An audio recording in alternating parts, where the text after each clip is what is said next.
O calor da noite em Pindamonhangaba era insuportável. Carlos, um estudante universitário de 20 anos, revirava-se na cama. As paredes do quarto alugado, perto da faculdade, pareciam sugar o ar. Ele estava exausto, havia passado o dia inteiro estudando para uma prova, mas o sono não vinha. A lua cheia, um farol prateado, iluminava o quarto, projetando sombras fantasmagóricas nos móveis. O relógio na parede marcava 2 da manhã, o horário ingrato da insônia. Ele finalmente fechou os olhos e o cansaço o venceu. Mas o sono não foi um refúgio. Em vez disso, foi a porta para um pesadelo lúcido.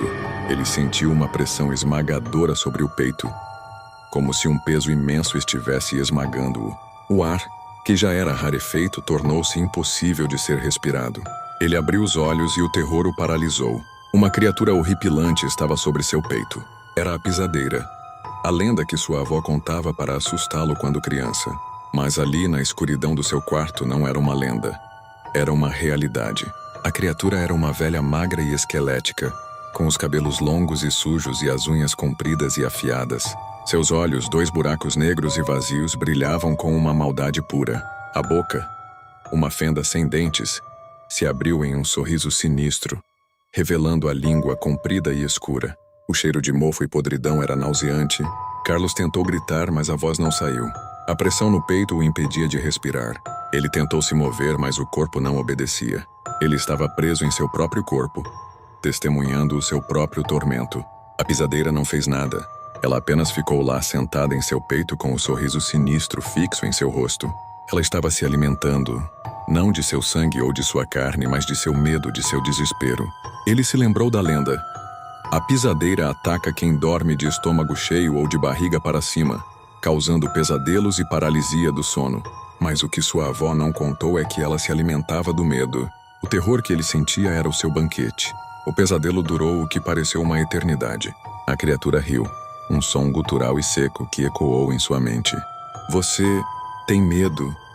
A voz era um sussurro, mas era tão clara que parecia estar dentro de sua cabeça. Eu vou te visitar de novo. E então a criatura se dissolveu no ar. Carlos acordou ofegante, o corpo coberto de suor frio. A respiração ofegante, o coração batendo descontroladamente. Ele se sentou na cama, com o medo em cada célula de seu corpo. Ele olhou para o relógio. Marcava 2:03 da manhã. 3 minutos. 3 minutos de puro terror. Ele sabia que aquilo não tinha sido um pesadelo. A criatura era real. Ele havia sentido o peso dela, o cheiro dela, o medo que ela causou. Na semana seguinte, ele tentou de tudo.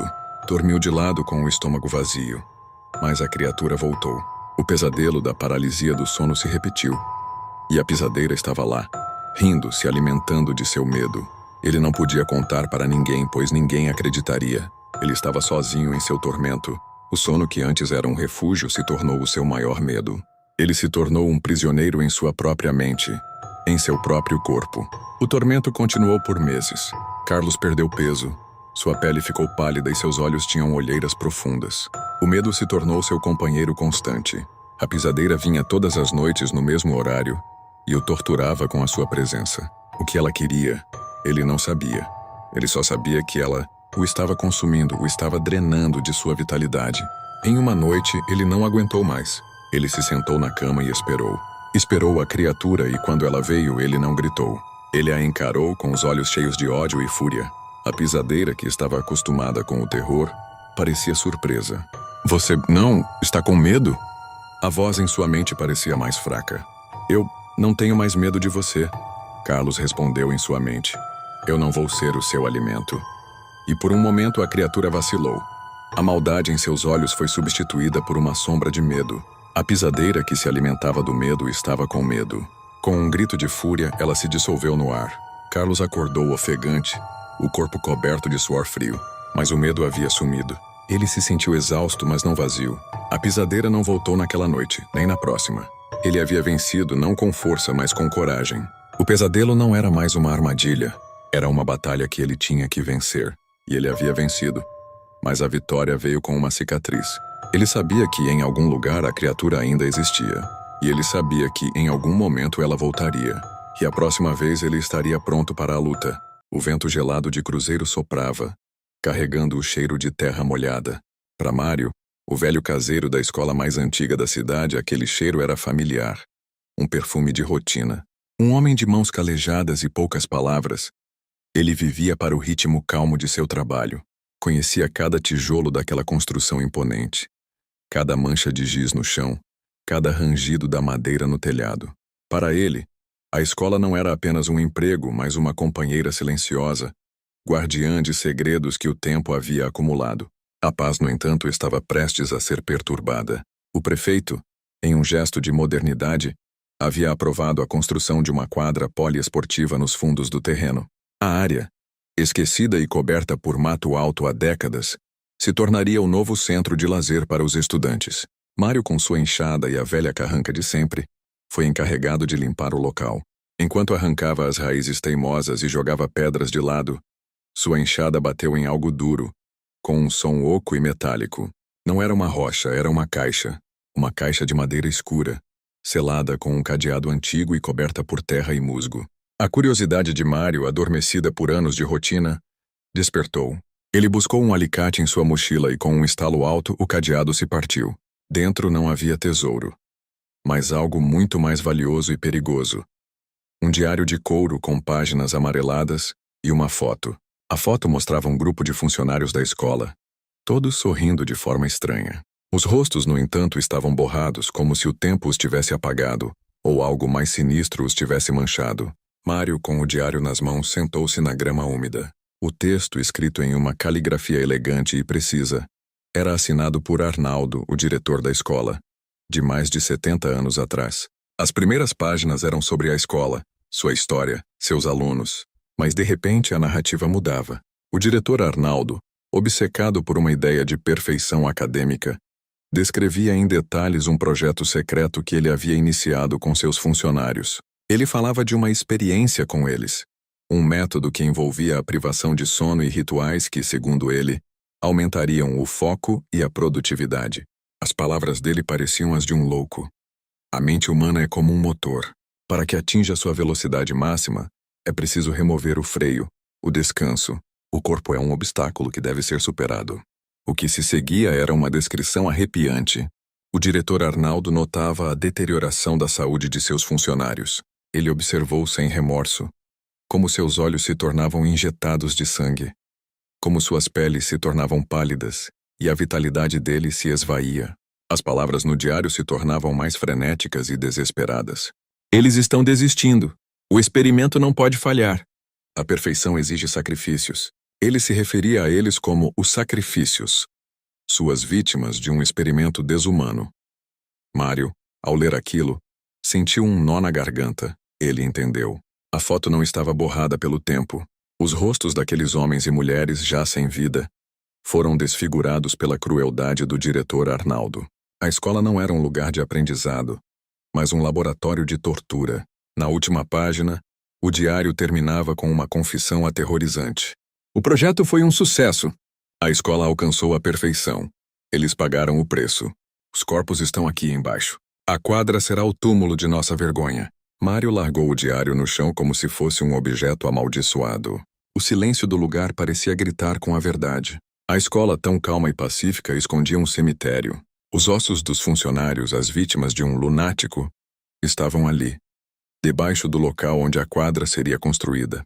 As máquinas de perfuração, as escavadeiras em questão de dias iriam violar o túmulo e expor o segredo mais sombrio da escola. Ele estava entre a loucura de sua descoberta e a obrigação de alertar a todos sobre a verdade.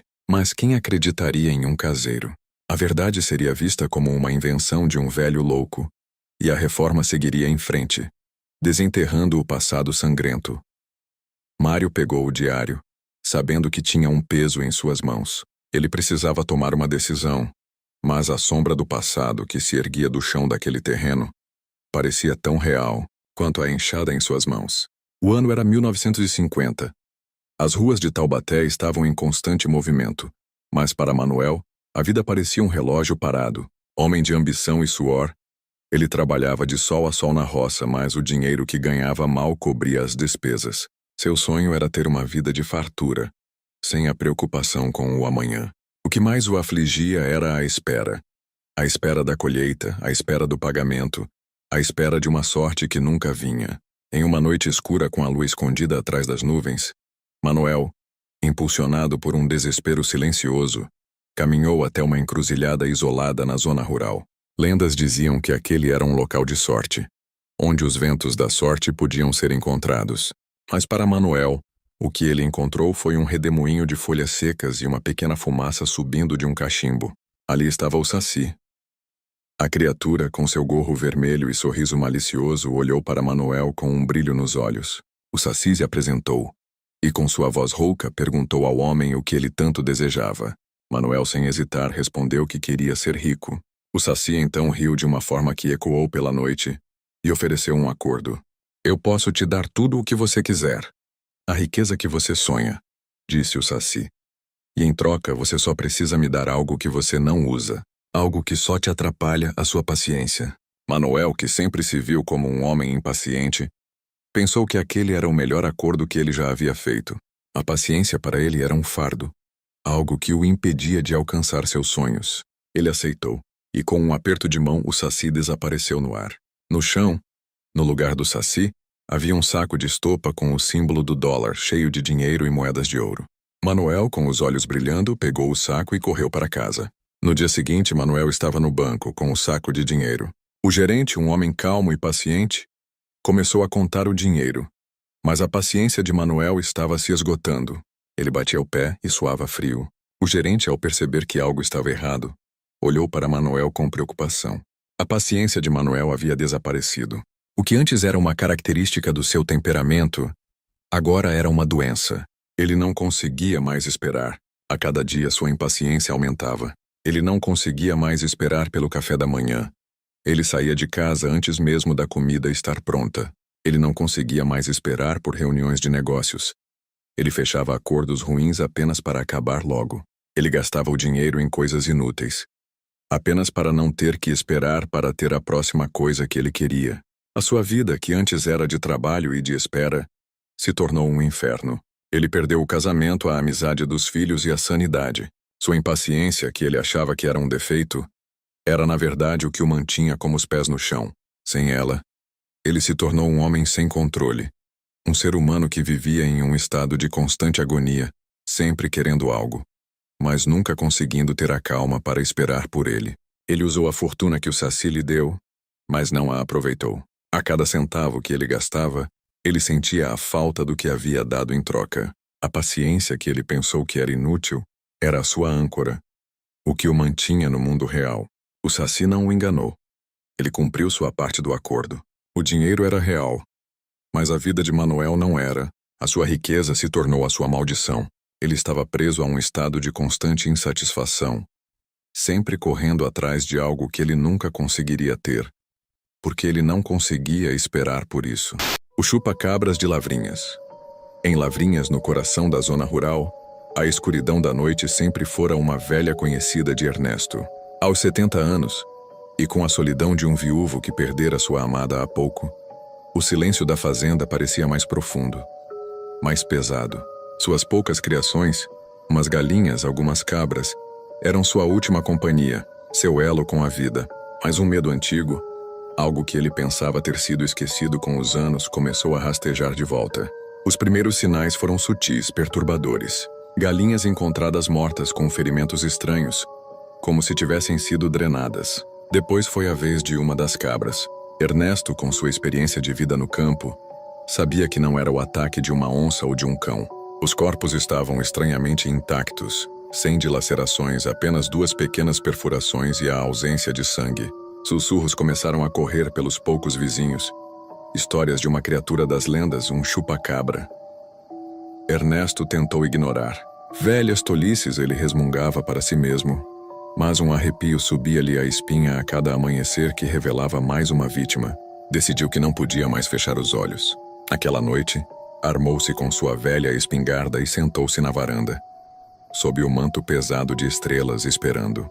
As horas se arrastaram, lentas e frias. O miado distante de um gato selvagem, o coachar de sapos, sons banais que naquela madrugada pareciam alertas. De repente, um guincho estridente cortou o ar, vindo do galinheiro. Um som que não era de galinha nem de cabra, um som de puro terror. Ernesto se levantou, o coração batendo forte no peito. Agarrou a espingarda, sentindo o metal frio em suas mãos trêmulas. Caminhou lentamente em direção ao galinheiro. Cada passo no chão de terra batida parecendo ecoar na imensa solidão. A lanterna em sua mão lançava feixes trêmulos de luz, revelando a silhueta distorcida dos arbustos e árvores. Ao se aproximar, o fedor nauseabundo invadiu suas narinas. Um cheiro de carne podre e algo mais. Algo indescritível. Bestial. A porta do galinheiro estava aberta, as penas espalhadas pelo chão. E ali, agachada sobre o corpo de uma de suas últimas galinhas, estava a criatura. Não era um animal que Ernesto conhecesse. Era grotesca.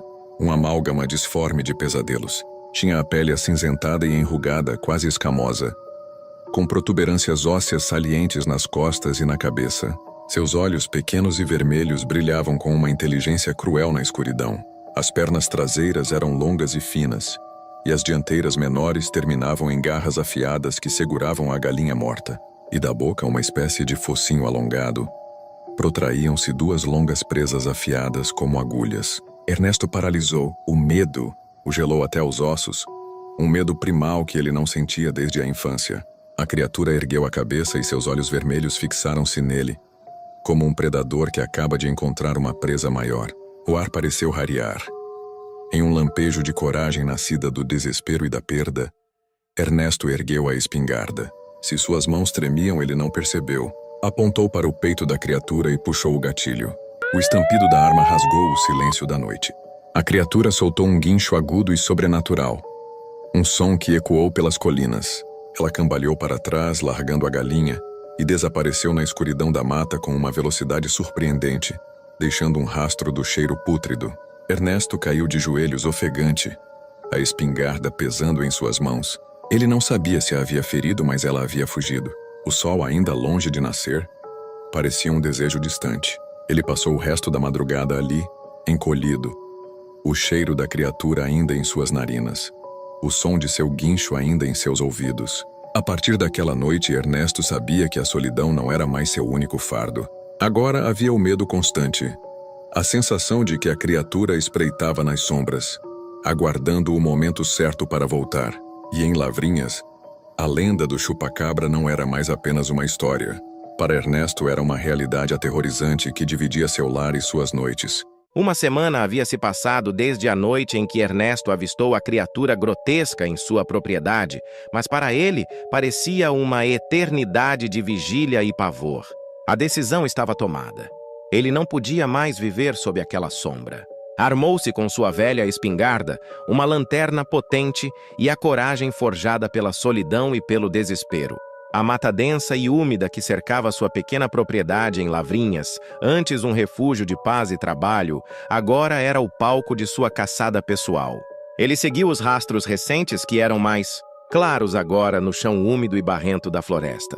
As patas grandes, de 3 dedos e com garras afiadas, deixavam marcas profundas, inconfundíveis.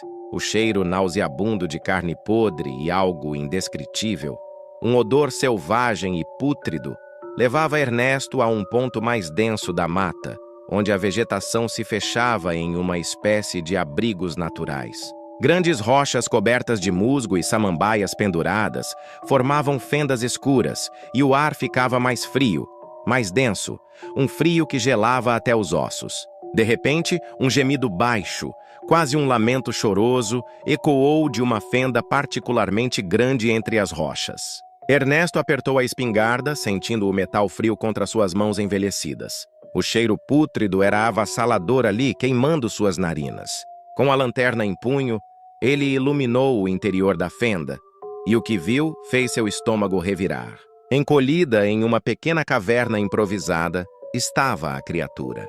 Não era um animal terrestre que Ernesto conhecesse, nem de lendas folclóricas. Era grotesca, uma figura de pesadelo, um amálgama disforme. Sua pele era de um tom cinzento esverdeado e enrugada, quase escamosa em algumas partes, com protuberâncias ósseas salientes, parecidas com espinhos curtos, que se estendiam por suas costas e ao longo de sua cabeça. Os olhos pequenos e vermelhos como brasas incandescentes brilhavam com uma mistura de dor e uma inteligência cruel na penumbra. As pernas traseiras eram longas e finas, com articulações invertidas, semelhantes às de um grilo gigante, e as dianteiras, menores, terminavam em garras longas e afiadas. E da boca, uma espécie de focinho alongado, protraíam-se duas longas presas afiadas, como agulhas de osso, tingidas de um marrom avermelhado seco. Mas ela não estava majestosa como na primeira vez, estava claramente ferida. Uma de suas pernas traseiras parecia estar quebrada e pendia de forma antinatural, e uma mancha escura, quase negra, de sangue coagulado, indicava um ferimento profundo no flanco, resquício do tiro que Ernesto havia disparado na semana anterior. Ela rosnou, um som gutural e rouco que parecia vir das profundezas da terra. Ernesto sabia que aquela era sua única chance. A criatura, apesar de ferida, ainda era uma ameaça imponente. O combate foi brutal e rápido. O chupa-cabra, mesmo com a perna comprometida, lançou-se sobre ele com uma velocidade surpreendente, suas garras estendidas e afiadas mirando seu rosto. Ernesto, com a agilidade de um homem que lutava por sua vida, conseguiu desviar por pouco, sentindo o vento das garras raspando sua orelha. Ele ergueu a espingarda e disparou a queima-roupa. O estampido ensurdecedor reverberou pela toca, ensurdecendo Ernesto por um instante. A criatura guinchou, um grito de dor sobrenatural e agudo, e cambaleou violentamente para trás. Mas em seu último arremesso de fúria, ela conseguiu alcançar Ernesto. Suas garras brutas e afiadas rasgaram o braço esquerdo do velho, uma dor lancinante que o fez soltar um grito abafado. O sangue jorrou quente e espesso, manchando sua camisa. Mesmo ferido e com a visão turva pela dor, Ernesto não desistiu.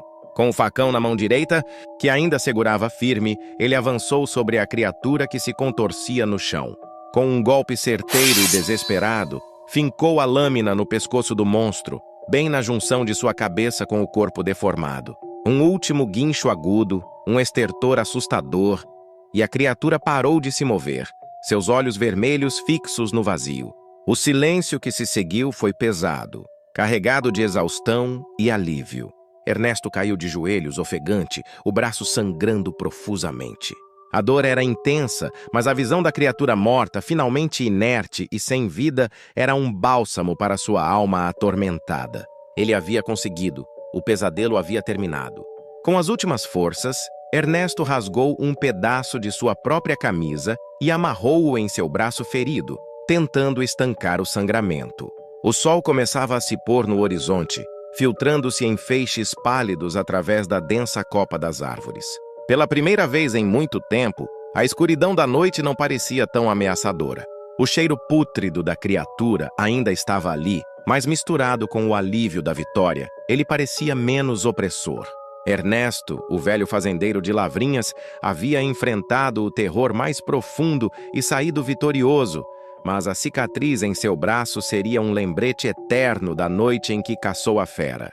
O sol causticante de 1978 castigava Lavrinhas. Naquele ano não foram secas ou pragas que roubaram o sono dos poucos moradores, mas sim uma série de eventos bizarros e assustadores. Tudo começou com a queda, durante uma noite de tempestade sem precedentes, de um objeto metálico e disforme, em meio à densa mata da Serra da Mantiqueira, a poucos quilômetros da zona rural. Dias depois, a primeira vítima. Um bezerro encontrado completamente drenado, com 2 perfurações precisas no pescoço. O pânico se espalhou como um incêndio. Não era ataque de onça nem de cão. Os corpos intactos, mas sem sangue, eram aterrorizantes. Logo, avistamentos noturnos começaram. Testemunhas apavoradas descreviam uma criatura grotesca. Pele cinzenta esverdeada e enrugada, protuberâncias ósseas como espinhos nas costas e cabeça, olhos pequenos e vermelhos incandescentes. Suas pernas eram longas e finas e da boca, um focinho alongado com 2 presas afiadas como agulhas. O cheiro que a acompanhava era de carne podre, nauseabundo. Era um ser esguio e pequeno, mas com uma agilidade assustadora. As lendas locais de chupa-cabras foram resgatadas e ganharam vida. Ninguém ousava ir à mata após o anoitecer. A criatura, ferida e desorientada pela queda de sua nave, encontrou em Lavrinhas um refúgio sombrio e nas criações indefesas, sua fonte de sobrevivência. Assim o terror desceu sobre Lavrinhas, não como uma lenda distante, mas como uma presença real, vinda dos céus para assombrar a tranquila zona rural, escondendo-se na mata e se alimentando na escuridão. A criatura se adaptou, e Lavrinhas, sem saber, se tornou seu novo lar. Em sua nova casa, o velho Ernesto, alheio aos eventos na mata, observava a vida passar. Mas em uma noite fria, enquanto fechava o galinheiro, sentiu um arrepio gélido. Levantando a vista para a borda da mata, lá estava ela, a criatura, seus olhos vermelhos incandescentes fixos em Ernesto, uma promessa silenciosa de que a escuridão havia chegado à sua propriedade. A paz retornou a Lavrinhas, mas era uma paz frágil e silenciosa, como a calmaria antes de uma nova tempestade. Meses se passaram desde a noite em que Ernesto, o velho fazendeiro, enfrentou e abateu a criatura de pesadelo que assombrava sua propriedade. A cicatriz em seu braço era um lembrete físico do embate, e a lembrança do cheiro pútrido da besta ainda assombrava seus sonhos. A solidão, antes um fardo, agora era um refúgio. Ele cuidava de suas novas criações, sempre com um olho na mata e a espingarda ao alcance. Mas a tranquilidade parecia ter voltado a seu lar. O terror, no entanto, não havia deixado a região, apenas se escondeu. Os primeiros sinais foram de novo sutis, mas logo se tornaram brutais. Galinhas e cabras foram atacadas, mas desta vez, os corpos não estavam apenas drenados. Estavam dilacerados com fúria.